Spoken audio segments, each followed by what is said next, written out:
Ya se acercan, les recibimos con un fuerte aplauso, por favor.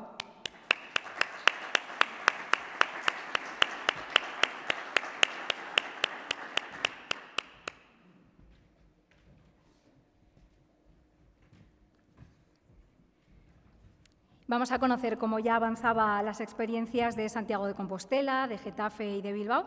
Y en el primero de los casos vamos a inaugurar este segundo panel con la estrategia de logística urbana sostenible en el casco histórico, experiencia que va a compartir con nosotros el Ayuntamiento de Santiago de Compostela y, en particular, Enrique Vázquez Naveira como director de Relaciones Ciudadanas y Juventud. Así que le damos un fuerte aplauso, por favor.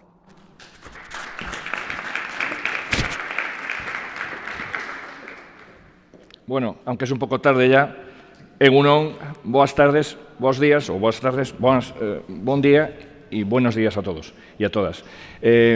Lo que vamos a presentar aquí desde Santiago de Compostela es un proyecto muy concreto, un tema muy específico que consideramos, sin embargo, muy importante para nuestra ciudad. Entonces, lo que quiero intentar explicaros a todos, aunque muchos seguro que conocéis Santiago, es que Santiago es una ciudad pequeña, de unos 98.000 habitantes en este momento aproximadamente, de derecho, aunque tiene una población flotante muy grande que supera los 120.000 habitantes.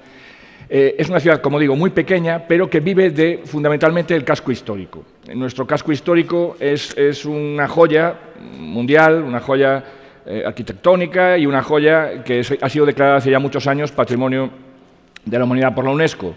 Es visitado todos los años por miles o millones de personas y eso genera un cierto, entre comillas, colapso, sobresaturación en la ciudad, en una ciudad, como digo, muy pequeña, que no es comparable a otras ciudades que reciben ese mismo número de visitantes, pero que son mucho más grandes, como Madrid, Barcelona u otras, ¿no? Eso provoca en la ciudad, y ha provocado, y cada año provoca más, problemas en nuestra joya. Nuestra joya, como digo, es el casco histórico de la ciudad. El equipo de gobierno municipal hace ya años que planteó la necesidad de ir tomando medidas que hicieran posible una vida agradable para los ciudadanos y compatible con los turistas que visitan nuestra ciudad, y a la vez que fuera sostenible en el tiempo y no dañara el patrimonio histórico.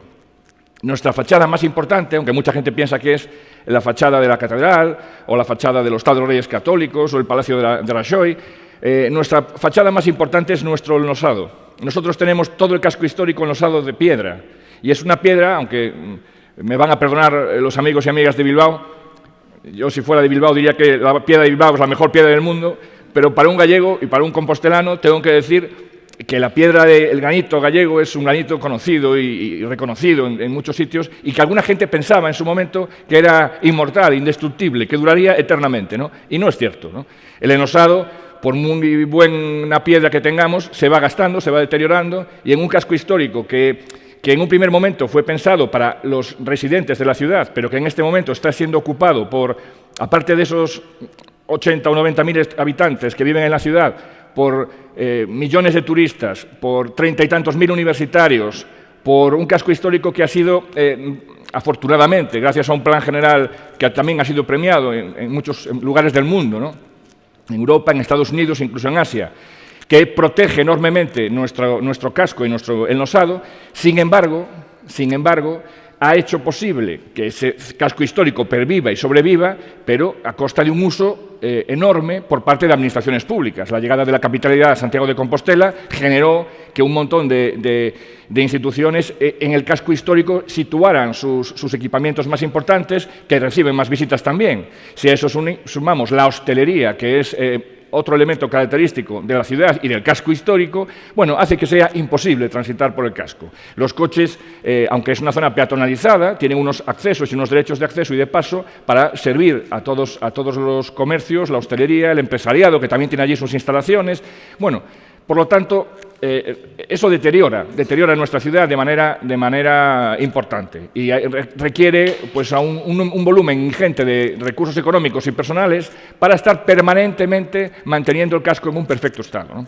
Eso que hasta hace poco tiempo se consideraba que era algo que no tenía mayor problema, en la práctica vemos que sí, que nos genera muchísimos problemas. Entonces el Ayuntamiento ha planteado una estrategia de logística urbana para el casco histórico de la ciudad.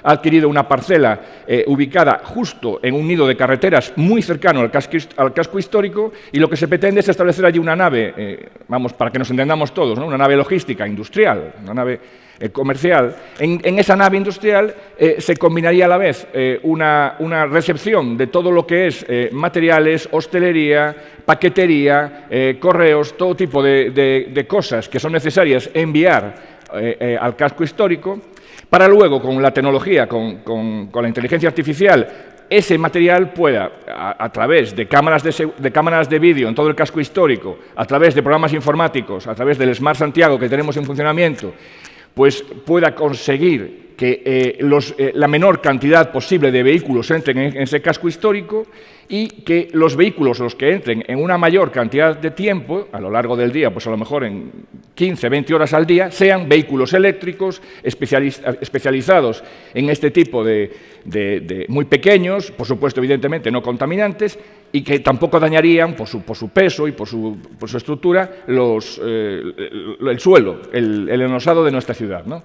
Y bueno, en eso estamos. Hemos aprobado ya, modificado el plan general, hemos conseguido comprar la parcela, hemos conseguido las subvenciones oportunas, antes de ayer, hemos aprobado en Junta de Gobierno la compra ya de esos equipos eléctricos, las cámaras de vigilancia y que van a encargarse de hacer posible esa logística, y los programas informáticos que van a hacer posible que los vehículos no se crucen, que utilicen las calles correspondientes, que pasen el menor tiempo posible en el casco histórico, están ya tramitándose, ¿no? Nosotros consideramos que en un plazo de año y pico podremos tener funcionando este nuevo modelo, que pensamos que va a ser, bueno, modélico y que puede ser incluso, entre comillas, exportado a otros cascos históricos del Estado español, ¿no? Como digo, en este momento ya hemos elaborado el documento de la visión general, instalado los mecanismos de control e información y acceso al casco histórico. Hemos también comprado la solución tecnológica de Smart, el Smart Santiago, cámaras, reductores de velocidad, plataforma inteligente, acondicionamiento de pantallas y accesos y construcción del centro de aprovisionamiento, y estamos en ello, en la construcción del centro de aprovisionamiento, ¿no? Antes de ayer mismo se aprobó en Junta de Gobierno, como digo, la compra de los vehículos, y estamos ya prácticamente en el 50% de lo que podría ser el proyecto. Consideramos que eso, el año que viene, con suerte, o si no, a principios del año siguiente, podamos tener funcionando este centro de logística urbana, ¿no? Bueno, como os podéis imaginar, yo ni soy arquitecto, ni soy urbanista, ni me encargo de este proyecto en general, ¿no? Lo estoy comentando simplemente aquí porque soy al que le ha tocado estar. Yo trabajo en participación ciudadana, en centros cívicos y en juventud, ¿no? Pero bueno, lo que hago es informaros de este proyecto. Si alguien tiene algún tipo de interés específico en cualquier dato que podamos aportarles, estamos a vuestra disposición para contestar técnicamente y específicamente a todas las consultas que queráis. A efectos quizás internos de información para una administración pública, ¿qué ha sido lo más problemático por el momento de este proyecto? Pues la complejidad de la contratación, ¿no? El llevar a contratación este proyecto nos ha obligado a que por primera vez, por lo menos en un ayuntamiento pequeño como es el nuestro, hayamos tenido que combinar lo que es la obra civil, la construcción de la nave, con la tecnología capaz de tener inteligencia artificial y generar esa logística para ahí tener todo el centro de almacenamiento de todo tipo de cosas que entran todos los días en el casco histórico. No valían dos empresas distintas, tenían que ser o una unión temporal de empresas o una empresa que pudiese hacer las dos cosas. Y eso ha sido complejo a efectos de adjudicación, bueno, de elaboración de pliegos, de contratación y de adjudicación. También, bueno, ahora estamos en la fase última de financiación de una parte del proyecto que es, tenemos comprometida con lo que es ahora el actual Ministerio de Transportes a través de los fondos europeos que están llegando al Estado, ¿no? En todo caso, si tuviésemos algún problema, no nos queda más remedio que afrontarlo con recursos propios, ¿no? En este momento, la sostenibilidad del casco histórico es el problema más importante de nuestra ciudad. Nosotros consideramos que el casco es eso, lo que os decía, el buque insignia de nuestra ciudad, es la referencia nacional e internacional de Santiago, y tenemos que cuidarlo sí o sí de manera tajante, radical, casi iba a decir, ¿no? Porque no podemos permitir que se siga deteriorando, ¿no? Hemos constatado en los últimos años que efectivamente la piedra comienza a deteriorarse después de muchos cientos de años de uso y uso, ¿no? Que se pensaba que el granito era indestructible, y no, el granito también se va deteriorando poco a poco, ¿no? La renovación del procedimiento de compra, como os digo, ha sido lo más complejo de este proyecto. Nosotros nunca habíamos hecho un proyecto en el que tuviésemos que conjugar la obra civil con todo el tema de logística, de inteligencia artificial, en una única empresa que hiciese las dos cosas a la vez. Nos ha resultado bastante complejo, pero ha salido adelante. Estamos ya en el final y creemos que el proyecto va a ser muy positivo para la ciudad. Y he intentado ser lo más breve posible. Yo creo que esta vez sí que he conseguido que no se levante nuestra presentadora. Pues nada, muchas gracias. Cualquier consulta estamos para esto.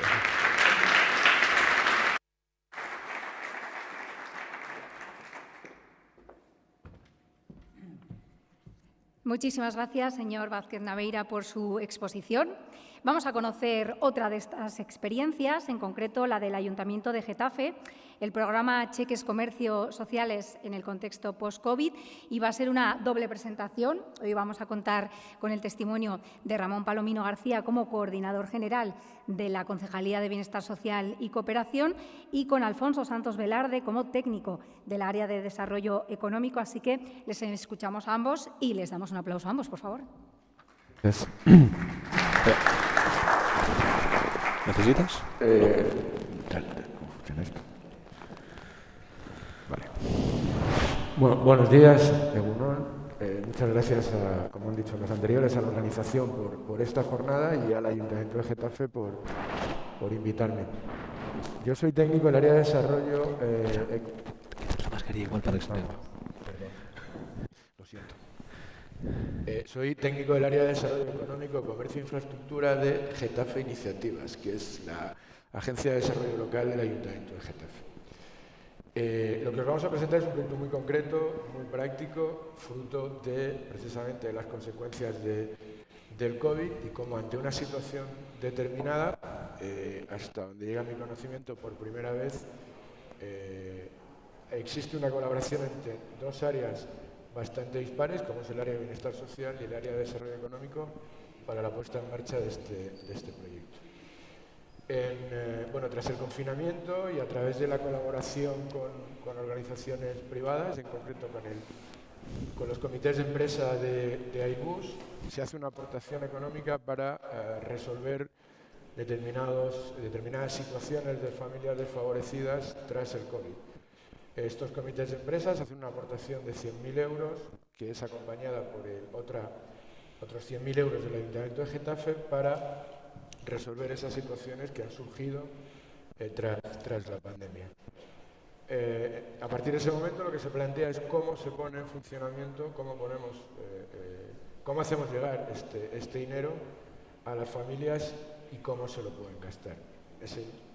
Ahí interviene Getafe Iniciativas y lo que se plantea es combinar dos objetivos. Por un lado, cubrir las necesidades de esta población en riesgo de vulnerabilidad y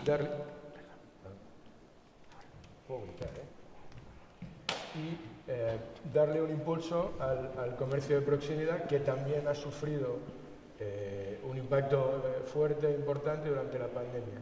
Y que además durante ese confinamiento se ha creado una red social de determinados comercios para cubrir determinadas necesidades básicas. Y en esto se busca la fórmula, revisamos diferentes y llegamos a la conclusión de que la más adecuada es los cheques sociales, que son estos cheques que estáis viendo aquí detrás. Se hace un diseño de los cheques, se decide que sean cheques de 10 euros, que se repartirán siguiendo unos criterios que os explicará Ramón más adelante a familias en situación de vulnerabilidad. En esta primera convocatoria se atiende en torno a unas 600 650 familias. Estos cheques serán canjeados en los comercios de proximidad de Getafe, que formarán parte del proyecto a través de una adhesión voluntaria. En primer momento se hace una comunicación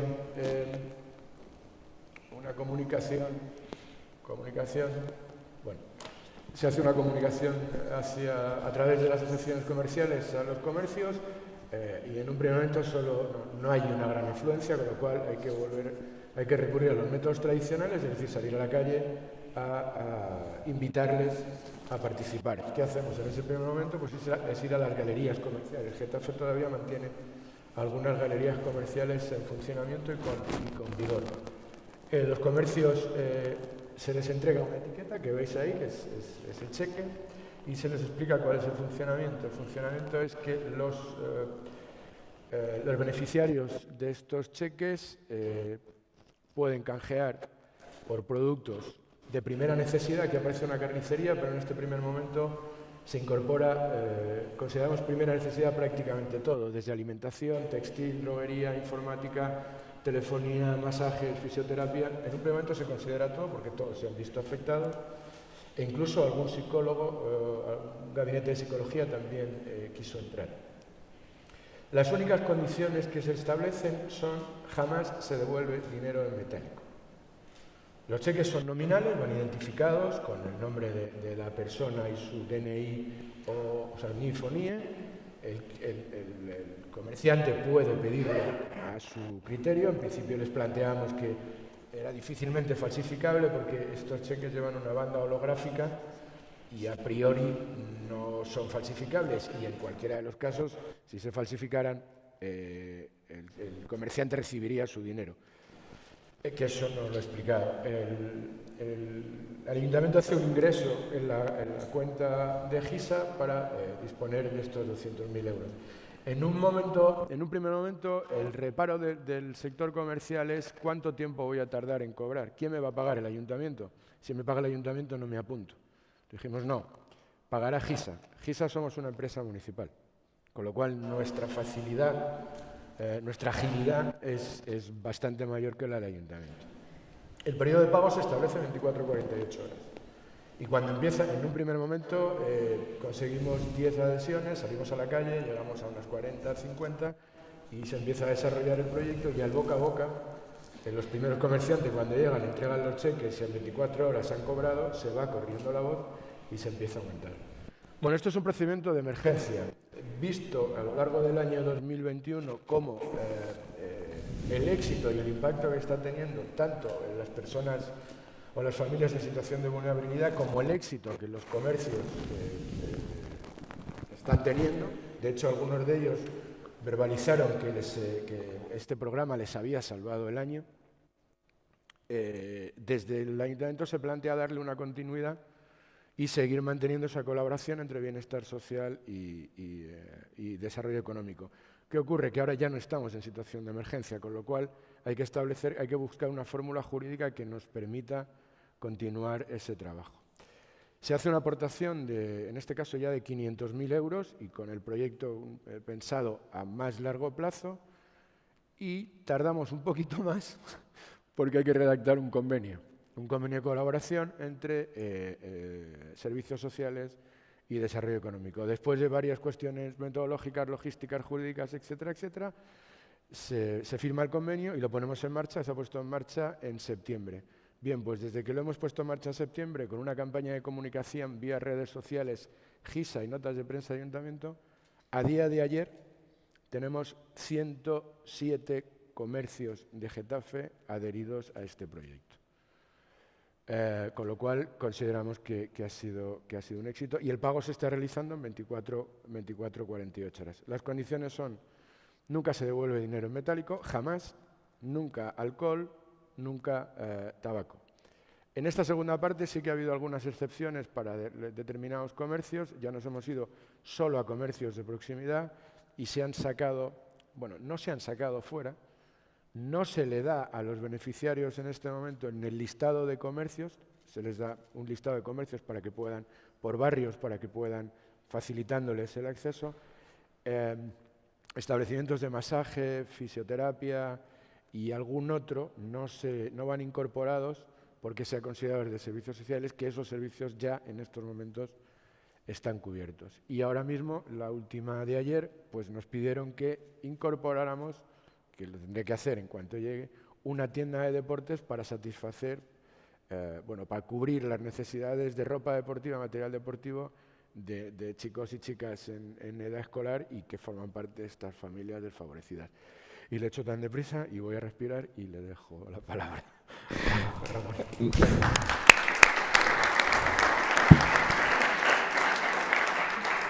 Gracias. Es que ricasco. Edurne, ¿cuánto tiempo tengo? 5 minutos. Me he puesto... No ha terminado. Bueno, podemos usar el suyo. Me he descargado un contador para ponerlo ahí y lo voy a dar, ¿vale? No, en 5 minutos te levantas. Yo no considero que sea nada agresivo, ¿eh? Quiero decir, gracias a todas y a todos por estar, y efectivamente ha explicado perfectamente cuál es el proceso de funcionamiento. Esta iniciativa surge de una necesidad que se canaliza ya en este segundo año de funcionamiento con una aportación y un impulso claro, ¿no? Dotar de una cantidad económica importante para reactivar el comercio local y que los usuarios y usuarias puedan ser personas de servicios sociales. Toda la jornada va en torno a cómo articular nuevos modelos, cómo incorporarnos a esa agenda 2030, y haciendo un repaso, efectivamente desde servicios sociales, pues participamos de manera importante en la consecución de esos objetivos. Cuando ha explicado Alfonso que son productos de primera necesidad, muchos de ellos se interpreta o se puede interpretar como que estamos facilitando la asistencia. Bueno, no es... servicios sociales, la utilización de estos talones no dejan de ser un recurso más dentro de un proceso de intervención con familias que pueden encontrar necesario y útil este tipo de recurso. Damos ayudas económicas, damos recursos técnicos, y uno más es este, que tiene que ser considerado un recurso adecuado, ¿vale? No es una salida de no puedo dar una ayuda económica, entrego un talón o un talonario. De hecho, creo que estamos cercanos a las 600 familias con este tipo de entrega de talones este año, y el año pasado atendimos 7.000. Es decir, está llegando a un 10% de las familias que acuden a servicios sociales en una ciudad, Getafe, de cerca de los 190.000 habitantes. Es decir, tiene un uso extendido, pero no es el uso fácil, o no quiero hacer que se vea como esa interpretación que puede hacerse, ¿no? No sustituye, acompaña a las familias. Y además de estar, lógicamente, ser una acción que entra en el ODS en el 1 y en el 2, sin duda, también fomenta una cosa que nos hemos dado cuenta. Durante la pandemia, por desgracia, veíamos esas colas, ¿no?, de familias, de personas yendo a recoger alimentos que siempre son, pues, normalmente alimentos no perecederos, alimentos que duran. Y aquí una de las características que tiene este programa es que son productos de primera necesidad en comercio local. Y el comercio local en Getafe es frutería, carnicería, pollería, producto fresco, producto que normalmente no se entrega cuando se dan esos alimentos. Producto que tampoco se suele comprar cuando se hace una ayuda económica, porque la ayuda económica, cuando la damos los servicios sociales, con los tiempos que trabajamos, normalmente la familia ya ha comprado los alimentos, ya ha satisfecho las obligaciones o las necesidades que tenía, y seguramente ese dinero acabará devolviéndose a quien en principio lo dio, ¿no? Aquí no. Aquí el 73% de los comercios, de las compras, se hacen en comercio de producto fresco. También en óptica, también... O sea, esas necesidades que cuando llega una ayuda económica quizás no puedas hacerlo. También favorecemos, creo, dentro de ese trabajo de intervención con las familias, la corresponsabilidad, la autogestión. Son talones, estamos dando una media de 23,5, 25 talones de 10 euros por familia. Es tentador cuando tienes una ayuda económica y la cobras en un talón o te la descargas o te entra en la cuenta, en hacer gastos. El gasto normalmente es un gasto prolongado en el tiempo, es un gasto organizado, y entendemos que también en eso también contribuyen. Y aprovechando que hoy es 25N y que la violencia contra las mujeres tiene muchas variantes. Una de ellas es la económica, quizás la menos vista. El otro día reflexionábamos, no tenemos una respuesta, pero sí que es verdad que uno puede preguntarse, bueno, la feminización de la pobreza. Nuestras usuarias son más que los hombres, vienen a ser 2 tercios frente a 1 tercio.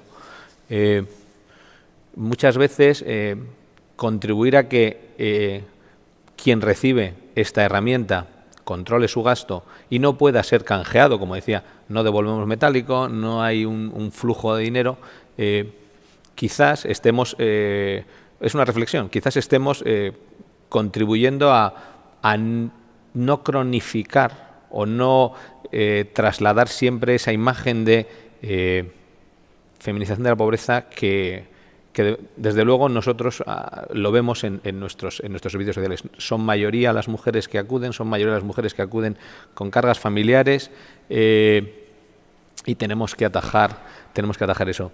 Tengo más datos, ya he pasado los 5 minutos, con lo cual ya acabo. Tengo datos por si alguien quiere preguntar luego, pero sí que es verdad que como he dicho antes, hoy es 25N, nada que celebrar, sí que recordar y sobre todo intentar, como alguien ha puesto en una ponencia, que el hombre civilizó, a ver si los hombres civilizamos nuestra relación con las mujeres de una vez, ¿vale? Porque ya va siendo hora, están hartas, estáis hartas, muchos estamos hartos y ya está. Listo. Gracias.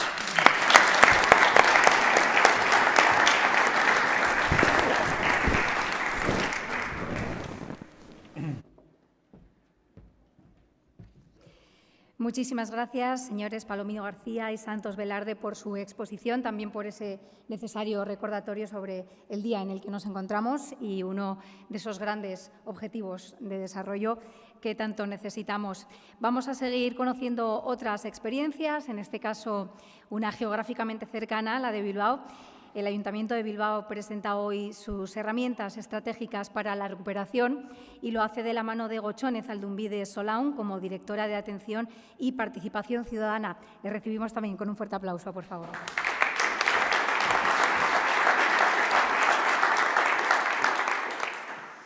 Bueno, egunon guztioi. Buenos días y buenos días a todos. Bueno, voy a presentar 2 herramientas estratégicas de recuperación en una época COVID o post-COVID o cuando quiera que lleguemos a esa época post-COVID. La primera de las herramientas es la herramienta, digamos, que se centra en el corto plazo y en la resolución de las medidas urgentes con las que nos estamos encontrando.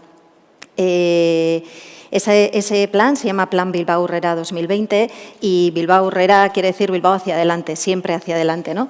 Este plan es un conjunto de medidas que se toman de manera estratégica, son medidas urgentes y que lo que buscan principalmente es la cohesión social, la recuperación económica del empleo y la recuperación también de la cultura.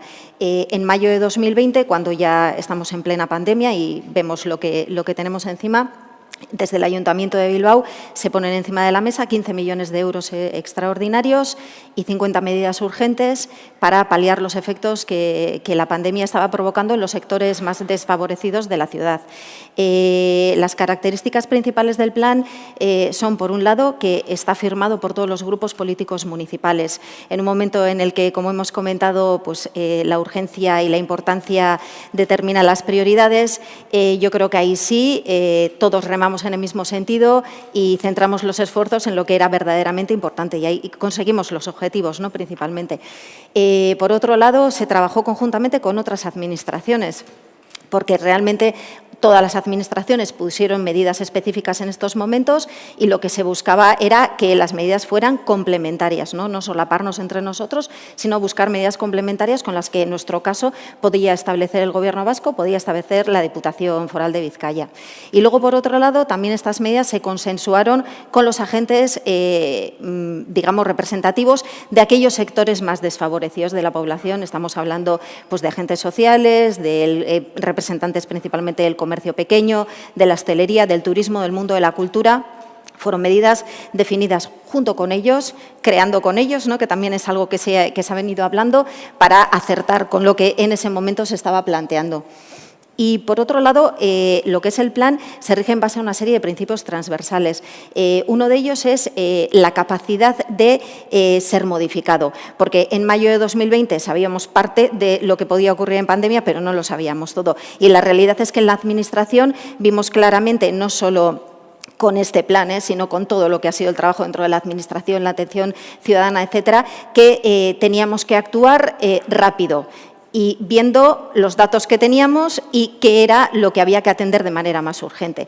Luego, por otro lado, el hecho de que los recursos que destinásemos tuviesen el mayor impacto posible, porque los recursos son finitos, no se pueden destinar a todo y hay que ver si efectivamente están provocando el efecto que queremos o si hay que ir moviendo esos recursos. Y este plan no era un plan fijo, sino que era un plan que se podía ir moviendo. Por otro lado, ya hemos hablado del tema de la colaboración con otras administraciones y con el mundo también privado y el mundo de las asociaciones que pueda haber en la ciudad. También creíamos que era importante el tema del equilibrio entre el gasto y la inversión. Es decir, aquí esto efectivamente son medidas de gasto, medidas de urgencia, pero nunca se ha olvidado en el Ayuntamiento el que hay otra serie de proyectos estratégicos, más de inversión, que hay que mantener, y podríamos estar hablando de proyectos pues como Zorrozaurre en Bilbao, que es un proyecto estratégico de ciudad, pero no solo ese tipo de proyectos, sino otros como pudiera ser la decisión de mantener las ayudas de cooperación al desarrollo y no tocar esa partida presupuestaria, porque sabemos que la pandemia no solo tuvo impacto aquí, sino ha tenido impacto en otros muchísimos países. Y entonces, bueno, hubo una serie de decisiones evidentemente se tocaron muchas partidas presupuestarias que se entendieron que no eran en ese momento prioritarias, pero hubo otras que no se tocaron bajo ningún concepto. Y luego, por otro lado, el tema de la digitalización, que ya hemos hablado, pues que en la parte en cuanto interna y en cuanto también a relación con la ciudadanía, pues era un tema de un principio transversal. Aquí tenéis las partidas, son 15 millones de euros y esto es lo que se aprobó en 2020. Pero claro, llegamos a 2021 y realmente la situación no había mejorado mucho. Entonces, en enero de 2021 se aprueba un nuevo plan con otros 15 millones de euros y 43 medidas extraordinarias y que se firma también por todos los grupos municipales. Y esta es una foto pues, que realmente para nosotros es muy importante. ¿Y qué medidas? Y las voy a, muy brevemente, algunas de ejemplo, y algunas igual han salido también hoy durante la sesión. Desde el ámbito de la cohesión social, pues había medidas principalmente, era lo que se buscaba era hacer de escudo para paliar a que los efectos que tenía la pandemia en los sectores más desfavorecidos.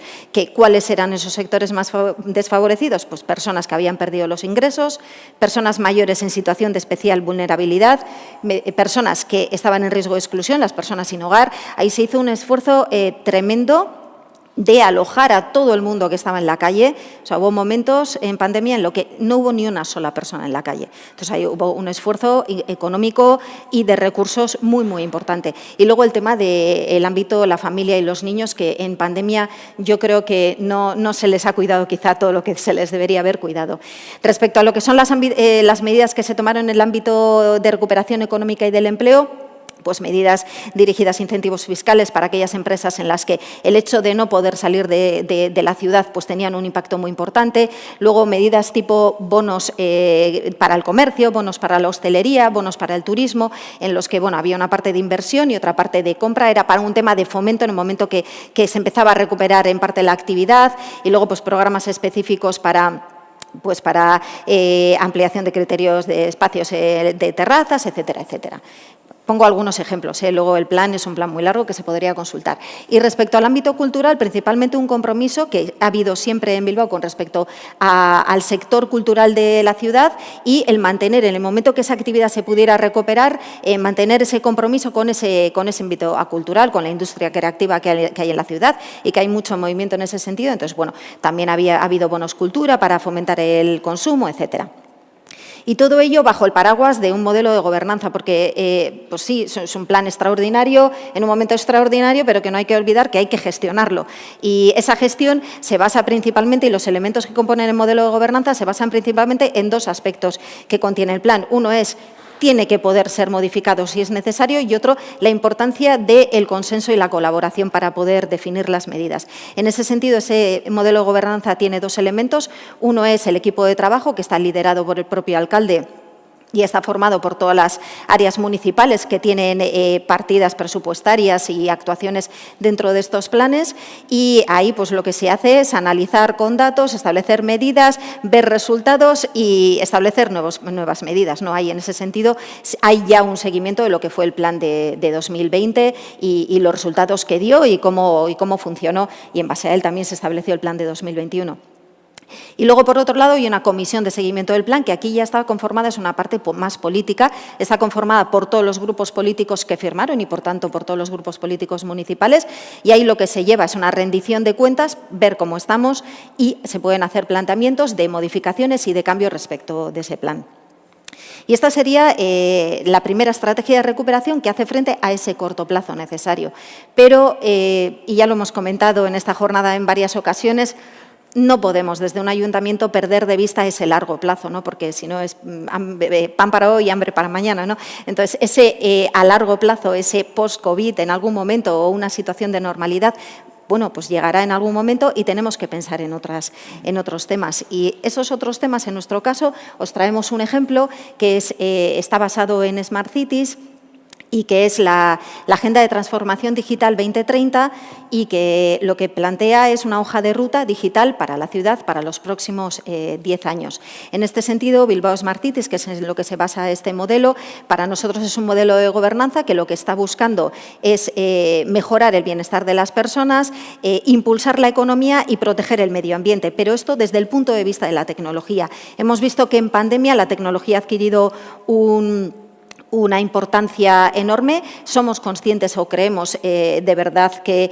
la tecnología puede y debe cambiar las ciudades, pero siempre desde un punto de vista enfocado en las personas, porque tenemos por ahí otros aspectos que se nos son, digamos, retos tecnológicos, como puedan ser pues, la privacidad, el uso ético de los datos, la ciberseguridad, la interoperabilidad, que se ha estado hablando, ¿no? Bueno, entonces, bueno, una visión de la tecnología que nosotros muchas veces hablamos y desde Bilbao nos oís hablar mucho de valores. Bueno, pues este planteamiento de agenda de transformación digital para nosotros también se basa en nuestra Carta de Valores, unos valores de solidaridad, de inclusión, de cohesión social, de participación, de respeto a los derechos humanos. Bueno, pues para nosotros también todo está en base a esa Carta de Valores. Y para nosotros también la transformación digital entendida como llegar desde la tecnología a todos los ámbitos de la sociedad, no solo entendiendo que obviamente también la administración hacia la ciudadanía tiene que poner a disposición de tecnología en sus trámites, en sus servicios, sino que queremos buscar un abanico mucho más amplio, llegar a todos los sitios, de manera trabajando con centros tecnológicos, con las universidades, con las empresas, con las asociaciones, con la ciudadanía, para conseguir, digamos, un salto cualitativo y cuantitativo que permita de verdad mejorar ese bienestar de las personas que vivimos en Bilbao o de las personas que nos visitan, que también son muy importantes. En ese sentido, se ha definido esta Agenda de Transformación Digital 2030, se está trabajando todavía en ello. El objetivo último, como he dicho, es esa mejora del bienestar, esa cohesión social, siempre mirando a las personas en última instancia. Y esta agenda en concreto se está fijando en 4 segmentos concretos, que son, por un lado, las personas mayores y especialmente las personas mayores dependientes, por otro lado el comercio y en concreto el comercio pequeño y por otro lado la digitalización de la administración pública y la movilidad sostenible. Son los 4 aspectos principales con los que se está trabajando dentro de esta agenda. Y ya por último, no quiero terminar la intervención sin mencionar un estudio que ha sido liderado por el Ayuntamiento de Bilbao, que se presentó en la Cumbre Mundial de CGLU la semana pasada y que vincula bien las 2 herramientas de recuperación de las que he hablado en mi intervención, que por un lado es pandemia, y las medidas que se toman en pandemia para afrontar las urgencias, digamos, y la situación de vulnerabilidad que se genera en la sociedad, y por otro lado la tecnología y lo que la tecnología nos puede aportar en esa recuperación. Este estudio ha trabajado con 35 ciudades de 20 países. Y lo que ha hecho es analizar las herramientas SMART que tenían esas ciudades antes de pandemia, ver cómo esas herramientas han contribuido a paliar, en qué medida han contribuido a paliar los efectos que ha tenido la pandemia en nuestra sociedad y han analizado también cómo esas herramientas pueden en un futuro ayudar a paliar otras futuras crisis que podamos tener, porque hemos visto, ¿no?, que esta es una ola que nos llega, pero no es la única ola que tenemos, ¿no? Después de la pandemia vendrán otras situaciones de riesgo, de conflicto, de vulnerabilidad y, bueno, creemos que estas herramientas SMART pueden ayudarnos a a mejorar la situación que tenemos. He dejado el vínculo a lo que es el estudio y, bueno, pues yo recomiendo que lo podáis ver. Y en este sentido, pues ya por cerrar, desde nuestra perspectiva, la urgencia hay que atenderla con las medidas que sean necesarias y con los recursos que sean necesarios, sin olvidar lo que es importante en el medio y largo plazo y sabiendo que la tecnología puede y debe jugar un papel muy importante en conseguir que nuestras ciudades sean más inclusivas, más participativas y también que nos ponga pues, en una buena situación para afrontar los retos que tenemos con la Agenda 2030. Eskerrik asko.